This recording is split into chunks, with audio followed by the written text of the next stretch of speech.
সব মিডিয়া বন্ধুকে ধন্যবাদ। আজকে দীর্ঘদিনের আমার স্বপ্নটা পূরণ হলো।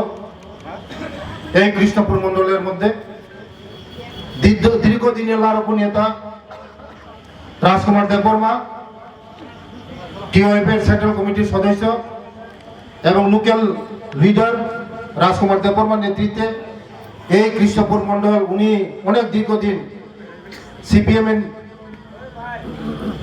সময় অনেক লড়াই সংগ্রাম করেছে। আজকে আমাদের সঙ্গে উনি যোগদান করেছেন, উনিকে আমি ধন্যবাদ জানাই এবং মুনিজিকে ধন্যবাদ জানাই এবং প্রফেসর মানিক সাহেবজিকে আমি ধন্যবাদ জানাই। দীর্ঘদিনের লাড়কু নেতা আজকে আমাদের সঙ্গে এসেছেন। উনি বলেছেন মোদিজি আমাদের ভারতবর্ষের জন্য যে কাজগুলি করেছেন, উনি দেখে মোদিজির যে কাজকর্মগুলি দেখে উনি সন্তুষ্ট হয়েছেন। তার জন্য দীর্ঘদিন সেন্ট্রাল কমিটির সদস্য এবং লোকাল লিডার বিভিন্ন দায়িত্ব ছিল। উনি আজকে আমাদের সঙ্গে যোগদান করেছেন। ওনার সব যারা ওনার সঙ্গে এসেছে 127 ভোটার আজকে যোগদান করেছে। দীর্ঘদিনের লাড়কু নেতা আমার সঙ্গে আমার স্বপ্নটা পূরণ হলো।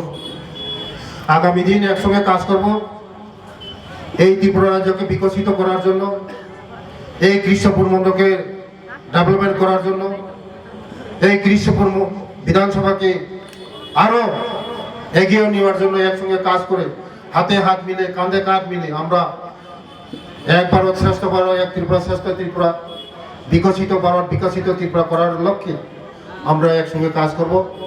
আগামী দিন আমার আহ্বান থাকবে, যারা এখনো বিরোধী শিবিরে আছেন ওরা সবাই আসবেন। আগামী 2026 আমাদের এডিসি নির্বাচন, এই নির্বাচনে আমরা লড়াই সংগ্রাম করে আমাদের এডিসি কে আমরা বিজেপি দখলে আমরা নিয়ে আসব এবং এই ত্রিপুরা রাজ্যের মধ্যে কংগ্রেস এবং সিপিএম কে এক ফুটা মাটি আমরা ছাড়ব না। এটাই আমাদের মেসেজ থাকবে। আগামী দিন 2028 বিধানসভা নির্বাচন হবে, পবিত্র বিধানসভা নির্বাচন হবে। এই বিধানসভা নির্বাচনে আমি চ্যালেঞ্জ করে বলছি, একটা সিট পাবে না কংগ্রেস এবং সিপিএম। জিরো করে ছাড়বো, আমি বিকাশ বলছি, চ্যালেঞ্জ করে বলছি, জিরো করে ছাড়বো।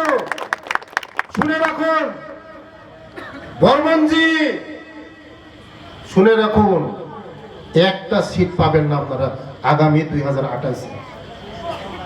আজকে কাতারে কাতারে মানুষ, গ্রামে গঞ্জে শহরে সবাই আজকে মোদিজির নেতৃত্বে, প্রফেসর ডক্টর মানিক সাহেবজির নেতৃত্বে আজকে সবাই যোগদান করা শুরু করেছে। কারণ আমরা অন্তদয়ের সরকার, গরিবের সরকার, পিছিয়ে পড়া মানুষের সরকার।